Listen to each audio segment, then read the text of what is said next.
Madam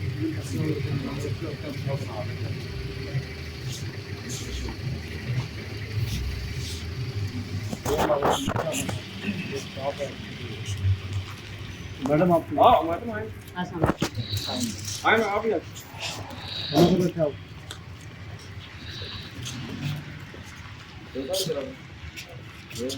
इधर आओ ना, इधर आ जाओ अपना अदनान, इधर आओ यार। मैडम का अपना फोन दे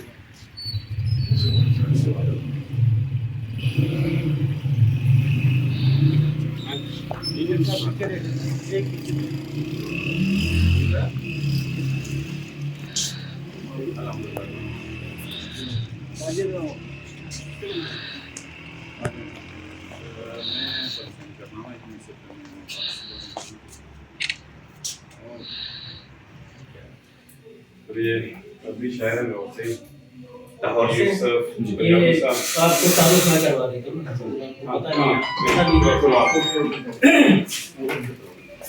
ये ग्रुप की गलती तो नहीं होगी।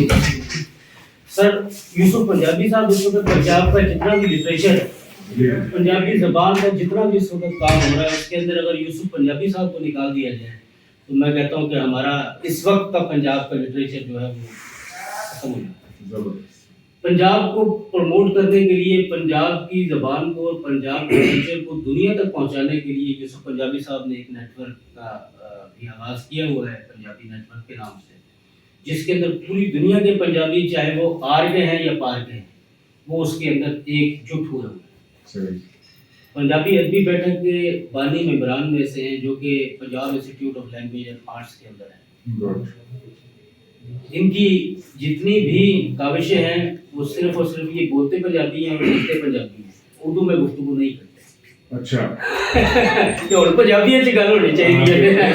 इस वक्त तो करके बैठे हैं नहीं बिल्कुल मैं क्या सब गल कर रहे हैं अच्छा लगा इत्थे आके ज़बानां दुनिया दी सारियां ही बड़ियां ने और अच्छियां ने ज़ाहिर है। अच्छा बलोच जी सर। यार और इस वक्त को चाहे थे जी तो उनको चाहे सारे वास्ते लेकिन फर्स्ट प्रायोरिटी अपनी मदर लैंग्वेज ਨੂੰ ਹੁੰਦੀ ਹੈ ਕਿਉਂਕਿ ਜਿਹਦੇ ਵਿੱਚ ਤੁਸੀਂ ਜਿਸ ਕਿਤੇ ਜਨਮ ਲਿਆ ਦੁਨੀਆ ਦੇ ਵਿੱਚ ਅਗਰ ਸ਼ਨਾਖਤ ਦਾ ਤੁਹਾਡਾ ਕੋਈ ਪਹਿਲਾ ਤਾਸੁਰ ਹੈ ਜੋ ਜ਼ੁਬਾਨ ਦਾ ਹੁੰਦਾ ਤੁਸੀਂ ਕਿਤੇ ਵੀ ਖਲੋ ਕੇ ਗੁਫ਼ਤਗੂ ਕਰ ਰਹੇ ਹੋ ਨਾ ਤੇ ਫੌਰਨ ਪਤਾ ਲੱਗ ਜਾਂਦਾ ਕਿਸ ਖਿੱਤੇ ਤੋਂ ਕਿਸ ਨੇਸ਼ਨ ਤੋਂ ਤੁਸੀਂ ਬਾਕੀ ਹਵਾਲੇ ਜਾਂ ਬਾਕੀ ਚੀਜ਼ਾਂ ਬਾਹਰ ਦੀਆਂ ਹੁੰਦੀਆਂ ਨੇ ਤੁਸੀਂ ਜਿਹੜਾ ਮਰਜ਼ੀ ਦੁਨੀਆ ਦਾ ਲਿਬਾਸ ਪਾਇਆ ਹੋਵੇ ਜ਼ੁਬਾਨ ਤੁਸੀਂ ਬੋਲ ਰਹੇ ਹੋ ਫੌਰੀ ਤੌਰ ਤੇ ਤੁਹਾਡੀ ਸ਼ਨਾਖਤ ਹੋ ਜਾਂਦੀ ਹੈ और खास करके पंजाबी क्योंकि पाकिस्तान की बड़ी जबान लेकिन जो अंग्रेज इतने आए तो खास करके उन्होंने निशाने से पंजाबियों और पंजाब ही रखा जिस वजह तो उन्होंने एक यह भी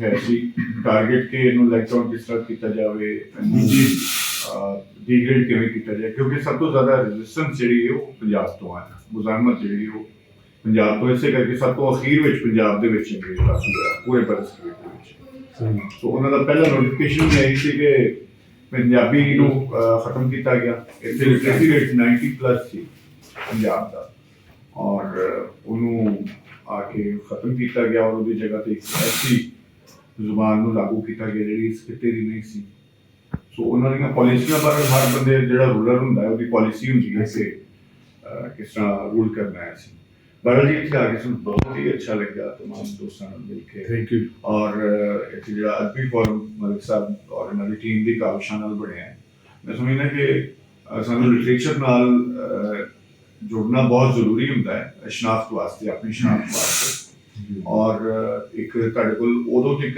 कोई भी कॉन्सैप्ट क्लीयर नहीं होंदा जदों तक तुसीं उहदे वल तवज्जो नहीं दिंदे ध्यान नहीं करदे उहनूं उहदे ते वेखदे नहीं अच्छे तरीके नाल सो लिटरेचर ते जिंदगी है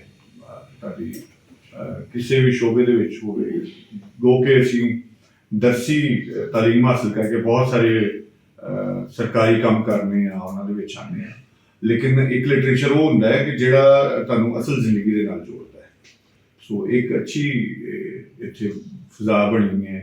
अच्छा ये सर तुहाडी तो माशाअल्लाह काफ़ी रिसर्च होएगी साडे पंजाब ਦੇ ਵਿੱਚ ਕਿੰਨੇ ਡਾਇਲੈਕਟ ਜਾਂ ਕਿੰਨੀਆਂ ਬੋਲੀਆਂ ਦੀ ਕਿਸਮਾਂ ਬੋਲੀਆਂ ਜਾਂਦੀਆਂ ਪੰਜਾਬ जी साढ़े को जो मेन डायलैक्ट ने 31 ने अच्छा हाँ 31 डायलैक्ट ने और अगे डायलैक्ट्स ਦੀਆਂ ਜਿਹੜੀਆਂ ਛੋਟੇ ਛੋਟੇ ਹੈ ਨੇ ਉਹ ਉਸ ਤੋਂ ਜਿਵੇਂ ਅਸੀਂ ਹਿੰਦਕੋ ਬੋਲਦੇ ਹਾਂ ਤੇ ਇੱਕ ਉਹਦਾ ਡਾਇਲੈਕਟ ਹਿੰਕੀ ਵੀ ਹੈ ਜਿਹੜੇ ਬਹੁਤ ਸਾਰੇ ਲੋਕ ਨਹੀਂ ਜਾਣਦੇ। ਸੋ ਇਸੇ ਤਰ੍ਹਾਂ ਸਾਡਾ ਪਹਾੜੀ ਹੈ, ਪਠਵਾਰੀ ਹੈ, ਫਿਰ ਅਸੀਂ ਰਿਆਸਤੀ ਹੈ, ਮੁਲਤਾਨੀ ਹੈ, ਮਾਝੇ ਦਾ ਰੰਗ ਹੈ, ਦੁਆਬੇ ਦਾ ਹੈ। ਤੇ ਇਹ ਜਿਹੜੇ ਮੇਨ ਡਾਇਲੈਕਟਸ ਨੇ ਜਿਹੜੇ ਉਹ ਇਹ ਨੇ। ਉਹਦੇ ਫਿਰ ਸਭ ਜਿਹੜੀਆਂ ਹੈ ਨੇ ਰੂਟਸ ਨੇ ਕਾਫੀ ਜ਼ਿਆਦਾ। ਉਹਦੀ ਵਜ੍ਹਾ ਹੈ ਕਿ ਇਹ ਖਿੱਤਾ ਕਿਉਂਕਿ ਜੀਓਗ੍ਰਾਫਿਕ ਤੌਰ ਤੇ ਬਿਲਕੁਲ ਅਲੱਗ ਹੈ ਇੰਡੀਆ ਨਾਲੋਂ, ਕਦੀ ਵੀ ਇੰਡੀਆ ਦਾ ਹਿੱਸਾ ਨਹੀਂ ਹੈ।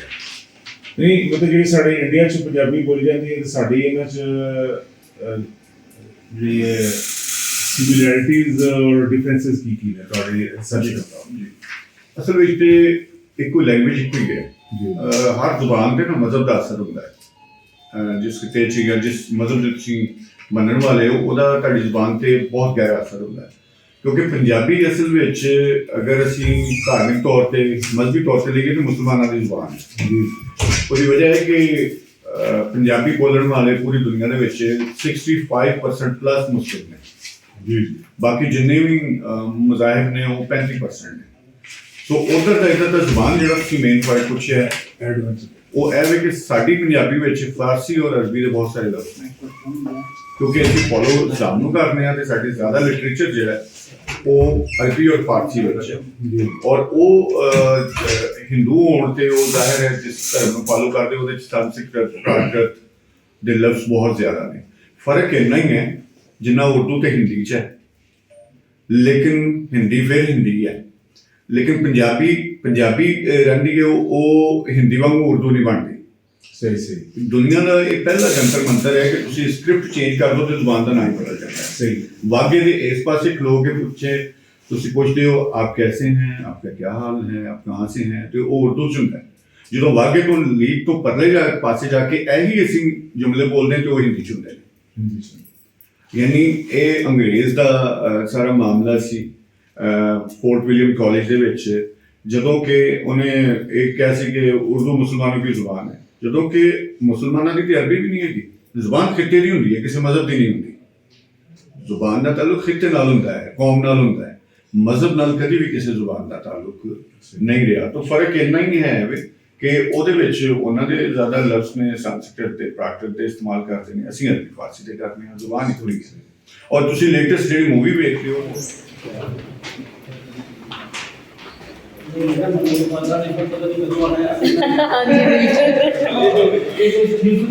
यूसुफ साहब की मेहरबानी है जी। हाँ जी